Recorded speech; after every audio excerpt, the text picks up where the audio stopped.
suis né dans une famille anglophone, protestante de nom, plus ou moins pratiquante. Et ma mère, je l'ai pas vraiment connue. Elle a dû partir avant que j'avais 1 an parce que dans son alcoolisme, elle était devenue même dangereuse, ou était perçue comme étant dangereuse pour la famille. Il y a eu des scènes assez rocambolesques, ça a l'air.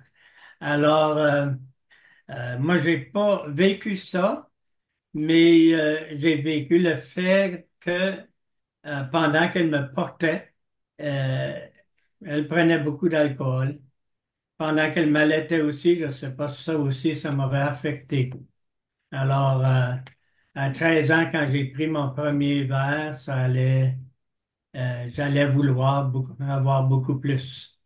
Mais ça, je vais parler de ça un peu plus tard.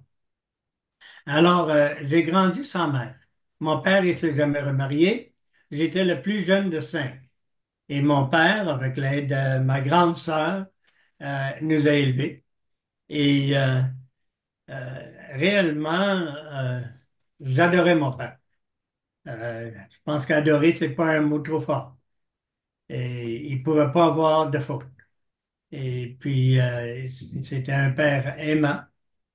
Et à cause du fait que j'adorais mon père, et lui qui n'a jamais rien dit, il n'a jamais dit un mot contre ma mère, mais je savais que elle lui avait fait beaucoup mal. Alors, en grandissant, j'ai développé une haine vers ma mère que je ne connaissais même pas. Elle était rendue à l'autre bout du Canada. Moi, je vivais au Québec, à Bécomo, en dessous de Lac-Saint-Jean, et éventuellement Montréal. Mais ma mère était en Colombie-Britannique. Alors, si jamais elle envoyait une carte de fête, une carte de Noël avec un 5 piastres là-dedans, prenez le 5 piastres et vous déchirez la carte. Et réellement, je voulais rien savoir d'elle. Et comme enfant, j'étais souvent laissé à moi-même. Mon père était quand même assez Euh, il était aimant, mais pas fortement impliqué. Et je faisais ce que je voulais. Il comptait sur une bonne qui engageait pour prendre soin de nous quand il n'était pas là à la maison, parce qu'il travaillait évidemment comme ingénieur forestier. Et puis, ça changeait de bonne de temps en temps. Quelquefois, la bonne partait parce que il y avait un petit gars dans la maison qui était vraiment violent, tirait des choses et il y avait une, en tout cas, qui était plutôt âgée et puis elle craignait pour sa peau, je pense. Et le petit gars, vous savez qui c'était. Mais j'étais violent et désobéissant. Même, en plus, j'avais le TDAH, ça c'est le syndrome le trouble de déficit d'attention et hyperactivité. Alors ça n'a pas aidé réellement. J'étais très, très désobéissant et puis à cause de cela, un homme est décédé. Je n'irai pas dans les détails, mais j'ai causé la mort d'un homme quand j'avais environ 7 ans, simplement par ma désobéissance. Ça peut expliquer un petit peu, ça excuse pas, mais ça explique un peu pourquoi comme adulte et père de famille, j'étais très, très, très exigeant sur l'obéissance. À un petit point peut-être exagéré, mes pauvres enfants. Alors, oui, j'étais un enfant terrible. Je me souviens d'avoir me promener avec un ami à mettre le feu dans des poubelles de tout le monde, là, et des choses comme ça. Réellement, je faisais ce que je veux quand je voulais, à la manière que je voulais. Et je n'acceptais pas d'être repris par quiconque, à moins que ce soit mon père. Si jamais il élevait la voix, là, je prenais mon trou. Euh, maintenant, ça, c'était au lac Saint-Jean, des biens au lac Saint-Jean. Alors, quand j'avais presque 12 ans, mon père m'a envoyé à l'école à Montréal. Il trouvait un peu inquiétant d'essayer d'élever des adolescents tout seul. Et j'ai demeuré chez ma tante et mon oncle à Montréal. Et c'est là où j'ai été confirmé dans l'Église anglicane à l'âge de 13 ans. J'ai fait un petit stage assez avec des sentiments religieux assez forts, mais ma grand-mère m'a donné une Bible, tout ça en anglais, et j'ai toujours respecté la Bible, même si je ne l'ai pas lu énormément. Et mes notions de l'Évangile étaient assez faibles, même presque non existantes. Euh, alors, j'allais à l'école à Montréal. C'était très différent parce que l'école où j'allais au Lac-Saint-Jean, c'était à 50 kilomètres de chez moi. Et puis, de première année jusqu'en deuxième année, il y avait 80 élèves. À Montréal, c'était une école avec quelques centaines d'élèves. Pour moi, ça, c'était énorme. Et puis, euh, c'était des enfants plutôt de familles aisées, riches même. Alors, ils avaient tous les meilleurs équipements de sport, ils étaient habitués à toutes sortes de sports depuis leur enfance. Moi, je connaissais pas, je pouvais patiner, j'étais pas fort dans aucun des sports, même, je savais même pas qu'est-ce que c'était le football, ou je parle du football américain-canadien, là. Euh, je m'y connaissais pas du tout, du tout, du tout. Et j'étais obligé de jouer les sports. Et honnêtement, j'aimais pas beaucoup ça parce que j'étais le gars qui traînait un peu en arrière. Alors, j'ai finalement embarqué dans une équipe de ski cross-country, là. Et puis, euh, là encore, je me débrouillais plus ou moins bien. Alors, j'étais un peu à part. Je me faisais pas facilement des amis. Mon problème de TDAH durant l'école secondaire était devenu vraiment un problème. Je me rappelle comme enfant à mon école à Alma, euh, quand j'avais à peu près peut-être 8 ans ou quelque chose comme ça, une maîtresse m'avait saisi par les épaules devant la classe. Elle m'a brassé comme ça, puis elle a dit, Johnny le rêveur, un jour il sera un poète. Mais elle était réellement, la pauvre, était vraiment frustrée avec moi. Alors, dans l'école secondaire, j'ai rencontré un garçon que lui et sa mère s'étaient avancés dans une réunion de Billy Graham. Ils avaient fait profession de foi, ils étaient très croyants. Et puis, le garçon il cherchait à m'intéresser dans la Bible. C'était le seul qui m'a montré un petit peu d'amitié. Et durant cette année-là, je suis resté ami avec lui. Mais éventuellement, j'ai décidé que je voulais rien savoir de lui. Je voulais rien savoir de lui pour plusieurs raisons. Je n'irai pas dans les détails. C'était un bon gars pourtant. C'est moi qui étais le problème.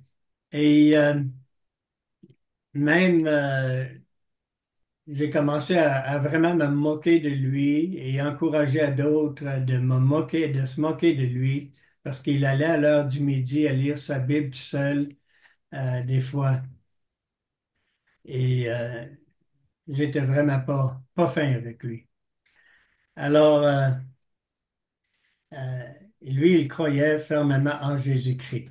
Et son salut était important. Moi, je n'y comprenais rien, je ne savais rien, mais je voulais vraiment rien savoir. Euh, J'avais mentionné tout à l'heure qu'à l'âge de 13 ans, j'ai pris mon premier coupe de vin. Et puis après ça, j'avais hâte à prendre plus. À 14 ans, j'ai essayé la boisson forte. Et puis, à 15 ans, je commençais quand j'étais dans des parties où j'étais à l'occasion sans trop de supervision. Et j'avais l'opportunité, j'en prenais pas mal. À 15 ans, à 15 ans, je me saoulais de temps en temps. Alors, rappelez-vous pourquoi j'haïssais tellement ma mère avec son alcoolisme, elle avait tellement fait mal à mon père. Et la haine pour ma mère augmentait, elle en augmentait. Je voyais pas l'ironie de tout ça, là.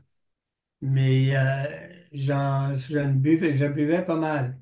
Et rendu à 16 ans, je frisais l'alcoolisme. Alors, un samedi soir, euh, je me promène, sur la rue Sherbrooke, à Montréal, à Westmount. Et j'étais sous, légèrement. Et je passe devant le Westmount Baptist Church, une église baptiste anglaise à Westmount. Et puis, je regarde ça, mais je dis, je comprends pas ça, une église. Depuis que j'avais 13 ans, j'avais fait la promesse solennelle de jamais mettre les pieds dans une église en passant. Alors là, je regarde ça, puis il me dit, une église qui n'a pas toutes les statues, puis des croix, puis des crucifix partout, là. C'est bizarre. Je sais pas quelle sorte d'église que c'est. Quelqu'un m'avait convaincu que c'était vraiment une église. Et puis, je regardais ça, puis je me suis dit un peu, je lui ai dit, ça serait vraiment comique. Ça serait vraiment drôle d'entrer là demain matin. Ça serait une blague, ça serait une farce, là, tu sais. Et puis, je pense que je vais le faire. Je vais le faire. Demain matin, je vais me lever, puis je vais y aller à cette église-là. Je ne demeurerai pas loin. Dimanche matin, je me réveille. Je me réveille assez tôt. J'avais l'habitude de dormir jusqu'à 11h, 11h30, midi même, le dimanche. Et là, je me réveille assez tôt. Mais pourquoi je suis réveillé comme ça? Et puis, ça n'a pas de bon sens, voyons, dormir, mais j'avais pas envie de dormir. Qu'est-ce qui se passe? Je me suis rappelé de la promesse que j'avais m'étais faite à moi-même d'aller à l'église ce matin-là. Pas question. Oh non, pas question. Non, j'y vais pas. Pas question, j'y vais pas. Et, comme de raison, je me trouve debout, habillé, sur mes 36, comme on faisait quand on allait à l'église dans ce temps-là, cravate, veston. Et puis, je descends en bas, mais j'étais vraiment pas de bonne humeur. Le couple, c'est qui je pensionnais, parce que je pensionnais cette année-là, je suis un couple âgé. Ils sont assis là dans le salon, prêts pour aller à leur église. Et puis, je dis, oh, où est-ce que tu vas, tout habillé chic? M'en vais à l'église, mais pas la vôtre. Et puis, je sors, je claque la porte. J'étais vraiment pas content, mais il y avait quelque chose en moi il fallait que j'aille. Et puis, je suis rentré à cette église-là.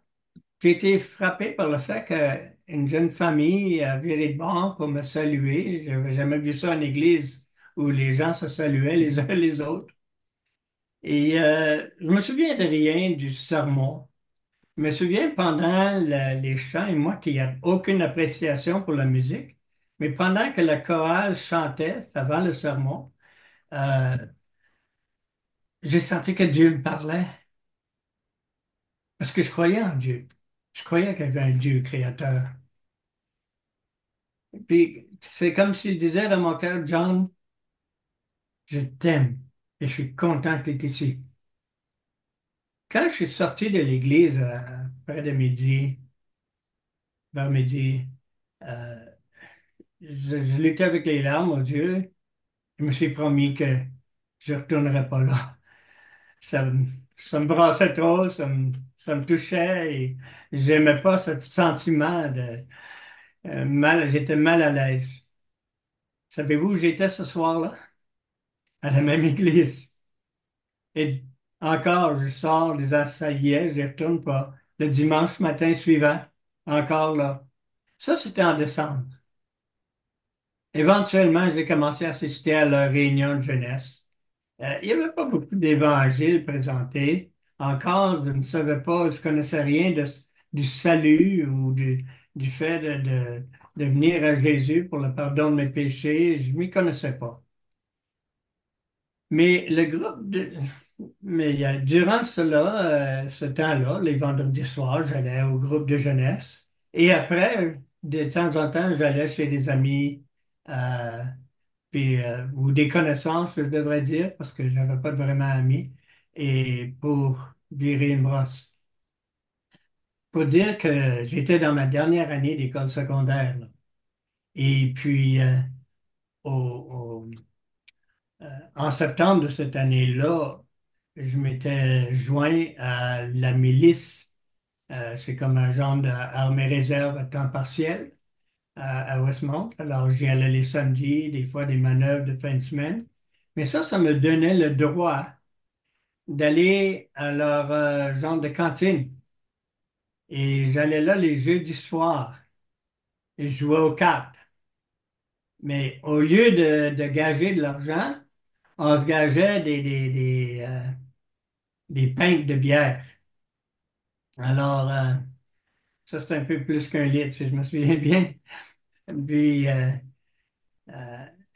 j'avais le malheur de toujours gagner. Alors, je pouvais sortir de là ayant bu 6 pintes de bière dans la soirée. Pour un petit gars de 16 ans, c'est beaucoup. Et puis, ce sont des choses. Alors, tout en allant à l'église et à la réunion de jeunesse, je buvais de plus en plus en plus. J'ai commencé à m'acheter des petites caisses de bière. Je faisais des job-ins, puis je m'achetais des caisses de bière pour garder dans ma chambre en secret. Et c'était vraiment, c'était devenu un problème. Des gens, j'avais parlé tout à l'heure des amis, plutôt des connaissances, ils m'invitaient à leur party. Pourquoi? Parce qu'ils voulaient voir comment que John allait agir avec un peu de boisson. Ils trouvaient ça vraiment drôle. J'étais leur clown. Maintenant, rendu au mois de juin, quand j'ai gradué de l'école, euh, le groupe de jeunesse allait faire une sortie pour le Saint-Jean-Baptiste, pour la fin de semaine, la longue fin de semaine, à Québec, à une place qui s'appelait le Centre de jeunesse. Je n'avais pas saisi, c'était Centre évangélique de jeunesse. Mais je les aurais accompagnés de toute façon. Ma tante et mon oncle qui étaient déménagés à Québec m'avaient invité de passer une semaine chez eux.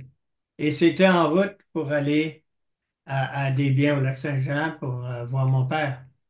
Alors, je les ai accompagnés au centre de jeunesse pour cette fin de semaine-là. Passer la fin de semaine, le Saint-Jean, au centre évangélique de jeunesse. Je me rappelle comment on a eu du plaisir le samedi à visiter la ville de Québec. Ce soir-là, je suis couché à terre dans un sac de couchage et encore, j'ai entendu la voix de Dieu dans mon cœur. John, est-ce que tu passes un bon temps ici? Oui, oui, c'est réellement plaisant, plus que jamais. Combien as-tu bu pour avoir tellement de plaisir? Rien. Et puis, c'est un peu, bien, sois à l'écoute. J'ai quelque chose pour toi. Euh, En passant, je dois marcher en arrière un peu. J'ai sauté un petit bout, mais environ un mois avant ça, j'étais rentré à la maison d'église et j'avais cette forte conviction dans mon cœur, j'avais été frappé par l'amour de Dieu. Dieu est amour. J'étais en train de... Dieu est vraiment amour. Et des fois, on peut être en train de penser deux choses à la fois. Puis en même temps, j'étais en train de penser à ma haine envers ma mère. Et les deux choses étaient tellement en contraste. Savez-vous qu'est-ce que j'ai dit? Je m'en vais en enfer, c'est certain. Je m'en vais en enfer à cause de l'amour de Dieu. Et je voyais le contraste entre l'amour de Dieu et ma haine, que j'avais aucune intention de lâcher. C'était pas capable. Ça faisait partie de moi. Ça m'identifiait. Alors, maintenant, cette fin de semaine-là, je suis là, je suis pas en train de penser à toutes ces choses-là. Mais je m'étais rendu compte que Dieu voulait me parler. Le dimanche matin, on est allé à l'église. C'était pas pire, c'était bien, c'était intéressant. Le dimanche après-midi, on allait se quitter les uns des autres. Le groupe allait retourner à Montréal. Et moi, j'allais me rendre chez ma tante et mon oncle, restant à Québec pendant une semaine, ce qui allait être assez intéressant. Parce que durant cette rencontre-là, les rencontres de Dieu, il y a un temps de prière, il y a un temps où quelques-uns ont partagé un peu qu'est-ce que Dieu faisait dans leur vie. Pas question de conversion, là, parce que c'était des chrétiens, mais de comment Dieu agissait dans leur vie. Et pendant que j'étais assis là, j'étais content, j'étais un peu, je me suis mis tout de suite en attitude de prière comme excuse de couvrir mon visage. Je dis, Jésus-Christ est vraiment ressuscité. Il est ici présent dans la salle. Et puis, euh, qu'est-ce que, qu'est-ce que je fais avec ça? Alors, un jour, quand j'aurai fait ma carrière, quand tout est organisé dans ma vie, bien, je vais lui donner ma vie. Il est chanceux, hein? Non, ça marche pas comme ça. Juste quand j'ai pensé comme ça, deux jeunes se sont levés. Ils ont chanté un chant ensemble, un chant de Charles Roda. Je veux bien te suivre, mais pas maintenant. Je te suivrai, mais attends. J'aimerais bien ça avoir le don de pouvoir vous le chanter, mais je vous chasserai à la place. Mais j'ai mes amis et mes parents, j'ai mon travail que j'aime tant, ne puis-je pas rester ici encore un peu de temps? Et ensuite, il citait le verset, celui qui met à la main à la charrue et regarde par en arrière n'est pas propre au royaume de Dieu. Vous pouvez trouver ce chant-là de Charles Roda sur YouTube, bon, en passant. Mais c'est en ce moment-là que je me suis vu et j'ai compris que Dieu voulait de moi. Et il ne voulait pas de moi demain, il voulait de moi maintenant. C'est en ce moment-là que j'ai cédé ma vie au Seigneur et j'étais soudainement vraiment comme dans les nuages. Euh, j'étais, j'étais accepté par quelqu'un, j'étais accepté par Dieu lui-même, accepté par le Créateur. Moi qui s'étais toujours senti rejeté partout où j'étais. J'ai été accepté, reçu par le Créateur des cieux et de la terre. Et j'étais une nouvelle personne. Ça a tout changé. Le lendemain, je suis revenu, ben, un des membres de l'équipe de jeunesse qui était là m'avait invité il voulait me montrer un peu le terrain de l'Université Laval. Et je suis allé voir ça, parce qu'il étudiait le français là. J'ai jamais visité l'Université Laval finalement. On s'est mis à jaser. Et j'ai dit, sais-tu quoi? J'ai dit, hier, là, tu vas penser que je suis absolument fou, là. Mais hier, dans la réunion, là, j'ai rencontré Jésus-Christ et je suis né complètement de nouveau. Ça fait pas de bon sens, mais c'est ça qui est arrivé dans ma vie. Il a commencé à rire un peu. Et puis, il m'a montré dans l'Évangile de Jean, chapitre 3, où Jésus a dit, il faut que vous naissiez de nouveau. Wow, j'ai dit, c'est dans la Bible, ça. Oui, oui. Et puis là, je me suis mis il m'a posé des questions, je lui ai parlé de ma famille. Et quand je parlais de ma famille, si je faisais allusion à ma mère, je disais en anglais, I hate her guts. Je la hais jusqu'au trip, tu sais. Mais là, quand je l'ai dit, j'ai dit, je la haïssais. Je me suis arrêté. Je viens de dire ça au passé. C'est parti. La haine était partie. C'est pas moi qui l'ai débarrassé. C'est Dieu qui l'a enlevé. C'était un miracle. Parce que Dieu lui-même avait quitté cette haine, cette amertume qui était dans mon cœur. Il avait fait pour moi, de moi, une nouvelle personne.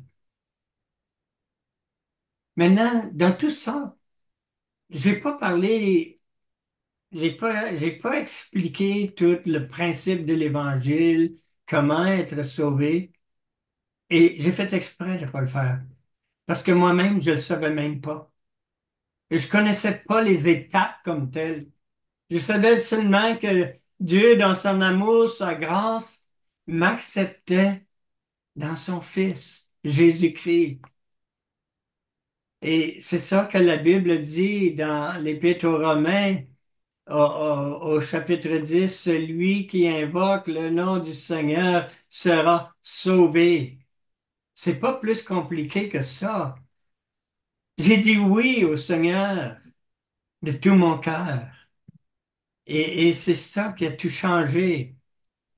C'est après, dans les jours suivants, que j'ai appris vraiment tout ce que cela impliquait, de qu'est-ce que Jésus avait vraiment fait pour moi. Ben, je savais qu'il était mort à la croix, je savais qu'il était ressuscité, mais comment ça connectait vraiment avec ma vie dans la pratique, comment ça me rendait juste devant Dieu, non pas à cause d'une justice quelconque que je pouvais avoir, mais parce que c'est lui, c'était sa justice qui était attribuée à moi. J'ai appris au sujet de la nouvelle naissance, ce que le pasteur appelait la régénération et tout ça, les gros mots théologiques. Mais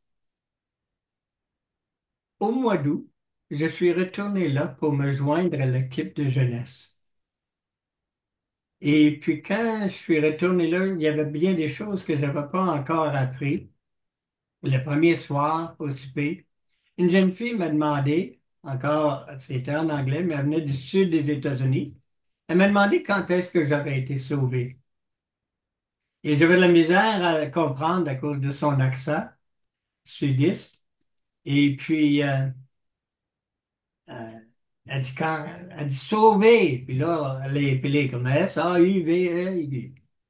Sauvé? Sauvé? Hé, mais ça, c'est décrit exactement ce qui m'est arrivé. Sauvé. Je comprends que j'ai été sauvé. Wow! Sauvé. Et je me joins à une équipe qui va évangéliser la ville de Québec, puis je viens d'apprendre le mot sauvé. Alors, euh, c'est pour dire qu'on peut devenir un enfant de Dieu sans savoir grand-chose, vraiment. On apprend avec le temps. Durant cette année-là, j'ai appris à partager ma foi avec d'autres. J'ai appris la signification de ma foi. J'ai appris, j'ai appris à aimer la Bible, la parole de Dieu. J'ai appris à l'étudier, à l'apprécier, à le lire et relire, de lire toute la Bible. Et puis, euh, j'ai développé mon français un peu plus aussi, parce qu'on travaillait en français, une gang d'anglophones, quelques francophones. Et puis, euh, j'ai appris aussi à prier. À prier, puis de m'attendre de savoir que Dieu m'écoute. À prier en sachant que Dieu agit. J'ai eu des expériences dans lesquelles Dieu a répondu tellement directement à la prière. C'était bouleversant. Et puis, c'était un bon commencement pour ma vie chrétienne, parce que j'ai appris à prier avec confiance. Alors, après cela, après cette année d'expérience à Québec, euh, je suis allé à Sherbrooke, j'ai fait 4 ans d'études, des études bibliques. J'ai assisté à une église à Sherbrooke régulièrement. Mes croyances, mes doctrines ont commencé à se développer, à se formaliser, si on veut. Et puis après cela, je suis allé dans le ministère pour pouvoir, mon désir était de partager ma foi avec autant de monde que possible. J'ai passé 2 ans avec une mission au Nouveau-Brunswick. Et puis après ça, je suis revenu au Québec, travailler au Lac-Saint-Jean et à Chibougamau pendant euh, environ 8 ans. Et c'est là que Dieu m'a mis à cœur les missions à l'étranger, qu'il y avait d'autres places aussi où Dieu voulait que peut-être nous, les Québécois, on soit en train euh, d'aider, d'être une bénédiction.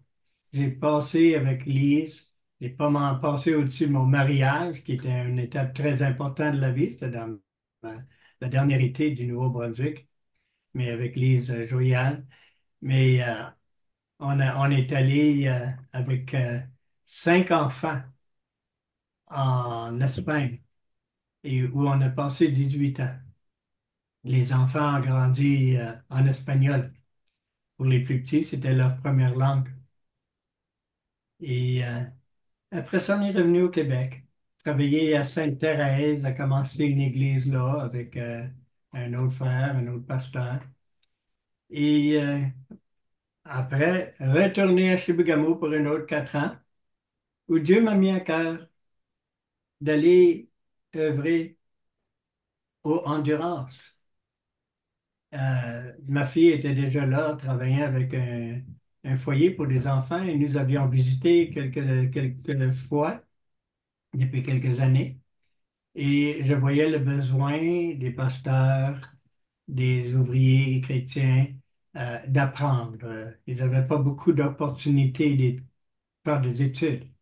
Alors, je suis allé pour participer à la formation des pasteurs, des personnes qui voulaient servir le Seigneur. Et cela a été une grande joie pour moi. Euh, En passant, le Seigneur n'a jamais enlevé mon TDAH. Alors ça a toujours été une lutte toute ma vie. C'est quelque chose qui fait partie de moi. Je ne vois pas ça comme étant un défaut en soi, mais j'ai dû apprendre à le gérer. Le TDAH est simplement quelque chose que j'ai appris à gérer avec le Seigneur et d'accepter mes faiblesses et de savoir que Dieu est capable de travailler à travers mes faiblesses, de bénir, de me donner beaucoup de joie. Et c'est ce qu'il a fait.